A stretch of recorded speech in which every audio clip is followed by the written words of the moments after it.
A pesar de que la mayoría del enfoque en las figuras legendarias a lo largo del salvaje oeste se centra en pioneros, forajidos y figuras militares, hay innumerables otros pueblos increíbles de la frontera occidental, específicamente de las comunidades nativas americanas. Algunos de estos íconos indígenas son bien conocidos en toda América. Estas historias van desde las leyendas de figuras femeninas, como Pocahontas y Sacagawea, hasta los registros detallados de genios militares, como Nube Roja y Jerónimo, hasta los más fuertes de los resistores, como Tecumseh y Toro Sentado. Independientemente de su profesión o hazañas de guerra, hay muchos otros impresionantes indígenas cuyas historias aún no se han contado a gran escala. Los guerreros que lucharon por los derechos de tierra de su gente y otros asuntos a menudo son notas al pie y los textos solo cubren a unos pocos seleccionados. Para arrojar luz sobre otras figuras valientes y temas fascinantes provenientes de antecedentes nativos americanos durante la época de expansión hacia el oeste, aquí están dos legendarios guerreros indígenas del salvaje oeste.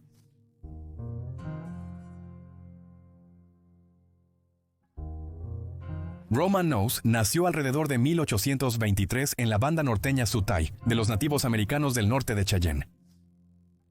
Cuando era niño, a menudo se le refería por su apodo, Bat, pero eventualmente creció para ser un guerrero en entrenamiento y se le otorgó un nombre más noble, o Kene, rebautizado como Roman Nose por los colonos blancos en la segunda mitad del siglo XIX. Creciendo durante el apogeo del comercio de pieles, Roman Nose fue criado en una tribu centrada en lo militar, que lentamente estaba aumentando sus fuerzas a medida que las relaciones entre colonos e indígenas empeoraban. Roman Nose llegó a la edad adulta con una profunda simpatía por sus compañeros de tribu Cheyenne, muchos de los cuales desaprobaban que se les quitara la tierra a pesar de los diversos tratados firmados. No pasó mucho tiempo para que Roman Nose aplicara sus enseñanzas en el campo de batalla y demostrara a los jefes de guerra a su alrededor que contaba con las habilidades necesarias para liderar a los guerreros en la batalla. También se cuestionó a Roman Nose sobre su deseo de ser jefe a una edad temprana, pero le dijo al liderazgo tribal que sus esfuerzos eran de mejor uso en el campo de batalla y no en los consejos. Sus superiores lo apoyaron y pronto Roman Nose se volvió clave en las ofensivas militares en las grandes llanuras. Uno de los mayores atributos de Roman Nose era su liderazgo, especialmente su influencia sobre las bandas de guerreros compañeros. Se decía que otros, tanto de su lado como los que se presentaban como sus enemigos, podían sentir el valor que emanaba de él. También parecía el jefe de guerra. Roman Nose siempre tomaba una posición de liderazgo en batalla, listo para usar tácticas astutas admiradas por todos. Por ejemplo, tomaría el mando de una línea de tropas del ejército, solo para correr en paralelo dentro del alcance del rifle, agotando las municiones de las tropas estadounidenses y forzándolas a desperdiciar tiempo y recursos. Roman Nose era tan predominantemente temido y aclamado por el ejército de los Estados Unidos y los colonos locales en un punto que creían que él era el jefe de toda la nación Cheyenne en sí misma. Roman Nose tomó la amonestación con calma, asumiendo su papel como un guerrero vital para el pueblo Cheyenne. Se opuso directamente a la idea de un amplio avance hacia el oeste y hacia las grandes llanuras, y juró su vida para hacer lo que fuera necesario para luchar contra la migración. De hecho, se decía que Roman Nose estaba tan enérgicamente en contra del avance y la industrialización de los pioneros que nunca se rendiría ni cedería ante los Estados Unidos. Nunca fue siquiera una opción para el guerrero Cheyenne. Para prepararse para la batalla, Roman Nose dedicó mucho tiempo libre a la medicina y rituales espirituales. Cada día consistía en horas consecutivas trabajando en formas de fortalecer su mente y espíritu. Hubo varias veces que Roman Nose sería el último en llegar al campo de batalla, ya que pasaba más tiempo en oración pidiendo bendiciones para el conflicto inminente que cualquier otro guerrero. Entre batallas y actos de guerra, Roman Nose se retiraría de su campamento para participar en búsquedas de visión que duraban días, en intentos de amplificar sus fuerzas y limpiar su espíritu de las pruebas del mundo real. Estas prácticas proporcionaron a Roman Nose un valor sin límites, al igual que su legendario tocado de guerra famosamente asociado con el guerrero Cheyenne. También se decía que el tocado de guerra estaba lleno de poderes espirituales, como la protección durante la guerra. Roman Nose recibió el objeto de manos de un hombre de medicina, antes llamado Ice. Ice había construido el tocado de guerra él mismo, y específicamente le dijo a Roman Nose que mientras siguiera un conjunto estricto de pautas, el tocado de guerra nunca permitiría que la bala de un hombre blanco lo matara. Las pautas eran las siguientes. Red Cloud se negaba a estrechar la mano de los hombres blancos y a comer alimentos tocados por objetos de hierro. A Roman Nose se le advirtió que si desobedecía las pautas, seguramente moriría en batalla. Algunas leyendas dicen que la ruptura de las pautas es lo que finalmente selló el destino de Roman Nose. Sin embargo, 8 años antes, Roman Nose inició su casi década de esfuerzos guerreros llenos de espíritu de cualquier Cheyenne o nativo americano de la Gran Llanura. Estos años iniciaron en el camino de Oregón, atravesando territorios Cheyenne. Un evento importante vio a Roman Nose asaltar una caravana de mormones migrantes en su camino a Salt Lake City. Mientras el ganado era defendido en medio del círculo de caravanas, los escasos hombres mormones en el exterior no eran rival para las tácticas de Roman Nose, ya que él rodeaba las caravanas en innumerables círculos. Los mormones eran derribados sucesivamente. Algunos de los otros logros legendarios de Roman Nose ocurrieron fuera del campo de batalla, sino en otros aspectos de la vida. Una de esas hazañas milagrosas ocurrió en una caza de bisontes con su cuñado.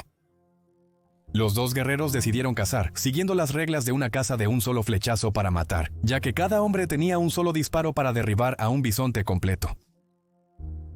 Mientras Roman apuntaba para matar al bisonte frente a él, su cuñado tiró demasiado fuerte de la cuerda de su arco que tenía equipado, y la flecha se disparó alto en el aire. Pensando rápidamente, Roman Nose disparó su flecha a su propio bisonte antes de montar su semental a toda velocidad, atrapando la flecha rebelde en el aire con su mano desnuda y metiéndola en su cuerda de arco, matando a un segundo bisonte todo en un solo movimiento. Su cuñado nunca pudo agradecer lo suficiente a Roman Nose por salvar su reputación de vuelta en el campamento. Roman Nose era reconocido por brindar apoyo a sus amigos y aliados cercanos en eventos sociales. En una encantadora historia hablaba con un amigo de una banda de Sioux. El amigo Sioux le estaba contando a Roman Nose sobre una chica de su tribu Cheyenne local que le atraía a pesar de sus muchos intentos fallidos de cortejar oficialmente a la chica. Roman Nose le dijo a su amigo que le ayudaría y más tarde se acercó a la chica Cheyenne en cuestión. Le pidió a la chica que regresara la noche siguiente, el momento del día en que se encendían las relaciones en las tribus de las llanuras, para fugarse y pasar una luna de miel entre sus amigos de los Sioux. Por supuesto, llegó la noche siguiente y la chica Cheyenne encontró al amigo Sioux de Roman Nose en lugar del propio guerrero Cheyenne.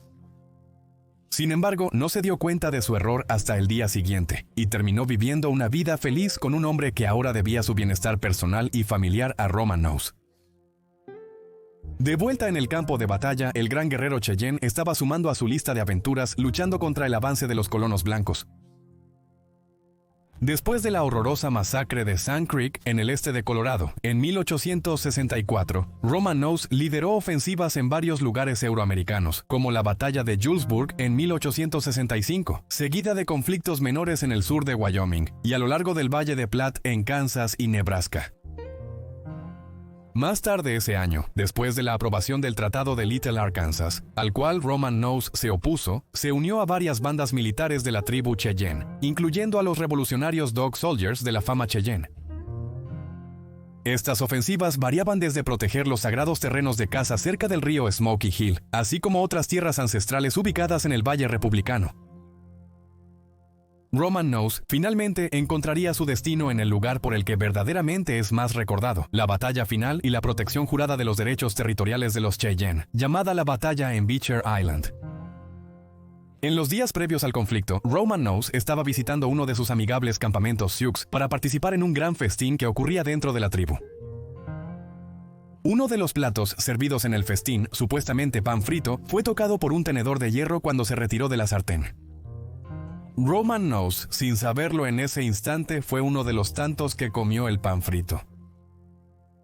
Solo en las horas previas al segundo ataque contra Beecher Island, un compañero guerrero informó a Roman Nose de este error. Roman Nose quedó paralizado, quizás por primera vez en su vida. Su tocado de guerra seguramente perdería sus poderes protectores, ya que se violó una de las directrices. Sabiendo que sería su última batalla, Roman Nose se contuvo, contemplando un ritual medicinal para ayudar a restaurar los poderes al tocado y limpiar su alma de maldad. Sin embargo, este momento nunca llegó, ya que una anciana Cheyenne llamada White Contrary se acercó a Roman Nose y le reprochó por no unirse a sus compañeros guerreros en Beecher Island. Roman Nose, alentado por la anciana, decidió sacrificar su vida por una última ofensiva con su tribu, sabiendo que la muerte era segura. Otras cuentas no atribuyen la muerte de Roman Nose a los poderes mágicos o la falta de ellos en el penacho de guerra. Los informes sugieren que Roman Nose murió debido a un error estratégico y la acción de las fuerzas estadounidenses, bajo el mando del reconocido General Forsyth. Aparentemente Roman Nose había ordenado a sus guerreros que cargaran contra las islas sin dudarlo, y que el primer guerrero en llegar a la isla sería legado con un penacho de guerra propio. No obstante, la meta era muy difícil de alcanzar, y muchos guerreros perecieron en el ataque precipitado. No dispuesto a dejar que sus guerreros murieran en vano, Roman Nose lideró una segunda carga él mismo, intentando aprovecharse de los soldados ya que el general Forsyth había caído mutilado y no podía liderar la facción. Sin embargo, a pesar de hacer grandes avances en las islas y de reclamar múltiples bajas en el camino, Roman Nose fue disparado a corta distancia, sucumbiendo a sus heridas y muriendo tarde en la tarde, justo cuando el sol se estaba poniendo en el horizonte. El legado de Roman Nose es un tema controvertido para muchos, ya que causó grandes daños a las fuerzas estadounidenses. Sin embargo, se le recuerda principalmente como un guerrero valiente e incomparable, cuyo espíritu y alma por los Cheyenne ha influido en muchos de sus descendientes y en las personas que admiran su valentía al defender la tierra.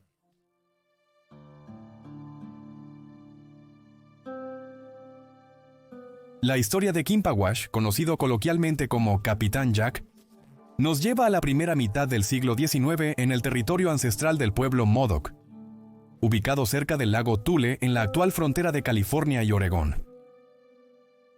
Los detalles sobre la infancia de Kimpawash son escasos. Se conocía su estrecho vínculo con sus compañeros de la tribu Modoc, quienes habitaban una franja de 5.000 acres en la costa del Pacífico por siglos. Sin embargo, su paz no fue infinita, cuando la colonización de América golpeó el noroeste del Pacífico y desplazó a muchas personas de orígenes indígenas. Entre estos desplazamientos estaban los Modoc, y específicamente Kimpawash y su familia.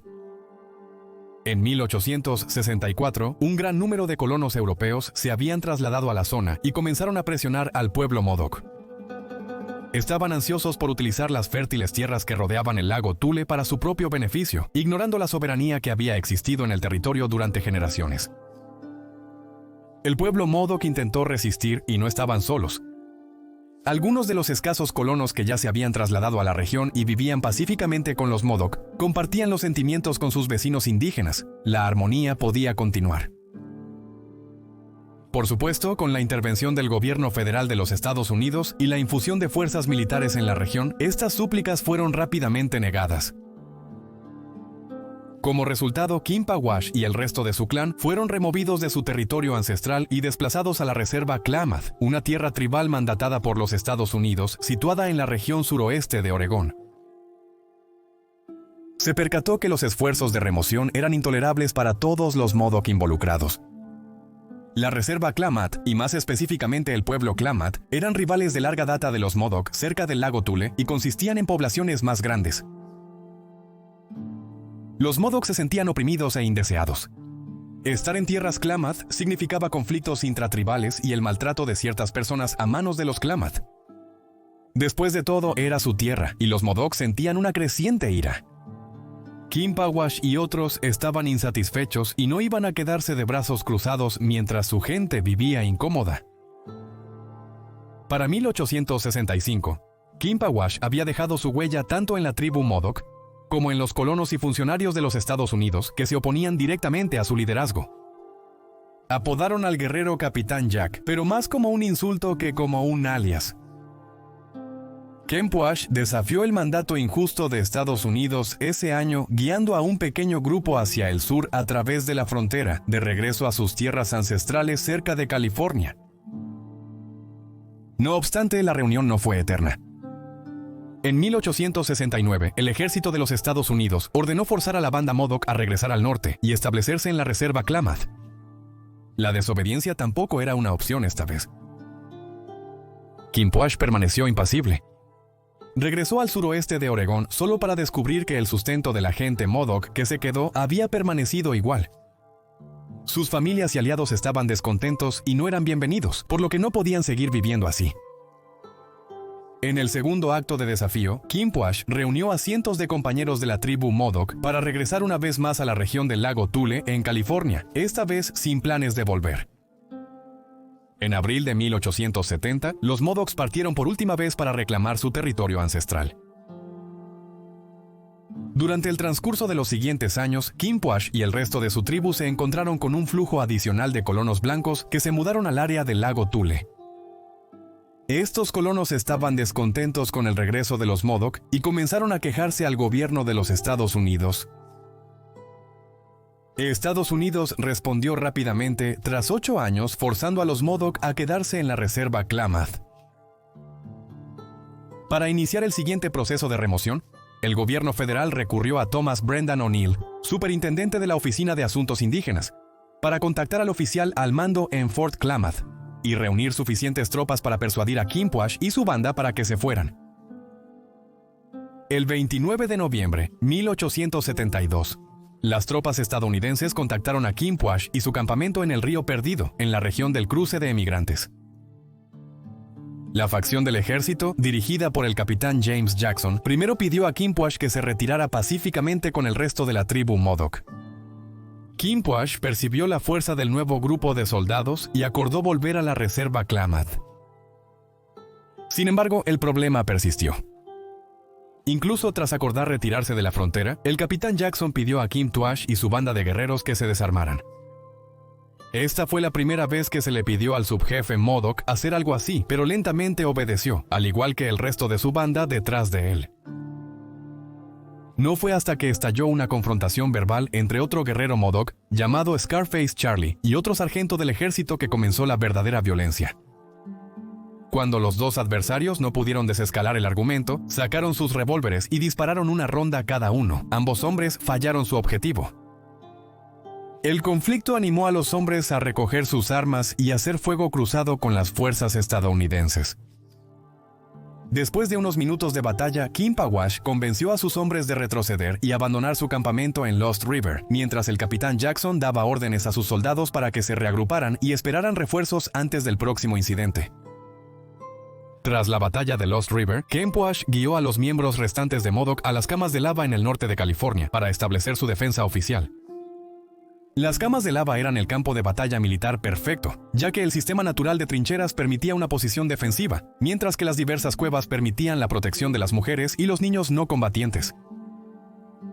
Tomó un par de meses para que un ejército de los Estados Unidos reforzado localizara a Quinpoash y su gente, y finalmente fueron detectados el 17 de enero de 1873, cuando el general Edward Canby lanzó un ataque oficial. 35 de sus hombres murieron en el conflicto, mientras que los Modoc no sufrieron bajas. Con la guerra Modoc en pleno apogeo, Quinpoash comenzó a idear una forma de poner fin a la lucha de una vez por todas. Siguiendo las costumbres militares de los Modoc, los asesores del guerrero creían que si él y sus hombres eliminaban al general Canby como líder del ejército de los Estados Unidos, simplemente se irían y la paz sería restaurada en las tierras ancestrales de los Modoc. Quinpoash no estaba tan entusiasmado con la idea de matar al general Canby y optó por aceptar la Comisión de Paz Federal ofrecida por el gobierno de los Estados Unidos. Esto lo puso en menor favor con algunos de los hombres de la tribu Modoc, específicamente los Warhawks, quienes habían estado aumentando en números e influencia durante los meses de conversaciones de paz. Quinpoash quería ser tomado en serio y finalmente accedió al plan original de apuntar al general Canby. El 11 de abril de 1873, Quinpoash y su círculo íntimo de guerreros asistieron a la comisión con pistolas listas. La señal fue dada por uno de los asesores. Quinpoash y sus hombres sacaron sus armas, con el subjefe asestando el golpe fatal al general Canby. Le disparó 2 veces en la cabeza, le cortó la garganta y otros 3 miembros de la comisión también fueron asesinados.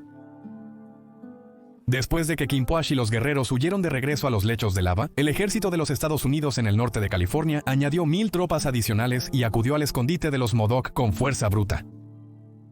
No perdieron tiempo atacando el bastión, y en lugar de contraatacar, la mayoría de los Modoc se dispersaron del área para evitar el encarcelamiento y la muerte segura. En los meses siguientes, Quimpuash lideró varias ofensivas contra el ejército de los Estados Unidos, pero lentamente sus números disminuyeron y los esfuerzos de los Modoc estaban en peligro de fracasar. A pesar de que un número de tribus se rindieron al ejército con la esperanza de reavivar la pequeña cantidad de cooperación que quedaba entre los colonos y los nativos americanos, Quimpuash permaneció libre, haciendo todo lo posible para salvar su tierra natal. Tristemente, las fortunas de Quimpuash fueron aplastadas cuando algunos de sus guerreros Modoc se cansaron del conflicto y entregaron a su líder militar a los Estados Unidos. Quimpuash, aunque traicionado por sus hombres, aún dio paso a una rendición ceremonial, dejando su rifle y recurriendo a un arresto pacífico el 1 de junio. Ese verano, Quimpuash fue juzgado y encontrado culpable en todos los cargos por sus crímenes contra los Estados Unidos por un tribunal militar. Fue ahorcado el 3 de octubre del mismo año, junto con otros 3 guerreros Modoc, y el resto del consejo arrestado fue enviado a prisión. Para los miembros restantes de la tribu Modoc, una vez más fueron forzados a la reserva Klamath, con algunos de ellos desplazados hasta reservas en el actual Oklahoma. Sin un líder militar que continuara defendiendo sus tierras ancestrales, fueron irreversiblemente exterminados del lugar donde habían vivido durante generaciones. El destino de los restos de Quimpuash luego se convirtió en objeto de mucha controversia, que dura hasta hoy. Tras la ejecución federal, el cuerpo del guerrero fue trasladado en tren a Wairika, California, para ser embalsamado y utilizado como adorno en un carnaval itinerante a través del país. Con el tiempo, estos rumores resultaron ser falsos, ya que el ejército había ocultado la ubicación exacta de Quimpuash durante años para mantener su destino en secreto. No fue hasta años después que se reveló que las cabezas habían sido cortadas de los hombres que fueron ahorcados ese 3 de octubre y enviadas a Washington, Distrito de Columbia, más tarde ese mes para su análisis por el Museo Médico del Ejército. Para 1898, el Instituto Smithsonian en Distrito de Columbia recibió los cráneos de los guerreros Modoc para sus propios fines de investigación, un hecho que los descendientes de Quimpuash desconocieron hasta la década de los 70. Fue entonces cuando hicieron una solicitud oficial para que los restos fueran devueltos a la reserva Klamath, y el Smithsonian acató la apelación en la década de los 80. Estas acciones fueron en sí mismas parte de una controversia más grande, ya que muchos sentían que Quimpuash merecía un entierro ceremonial adecuado, como era costumbre en la cultura Modoc. Al no haber recibido esto, en cambio fue enterrado en algún lugar de la reserva Klamath y se le rindió homenaje en el sitio de Fort Klamath. Hasta el día de hoy, los descendientes del gran guerrero y otros activistas indígenas tienen la esperanza de que algún día Quimpuash pueda regresar a su lugar de descanso adecuado cerca del lago Tule en el condado de Modoc, California. Después de todo, es lo que el valiente líder de su pueblo merecía, ya que dedicó y sacrificó su vida en nombre del legado y la restauración de la paz para la tribu Modoc.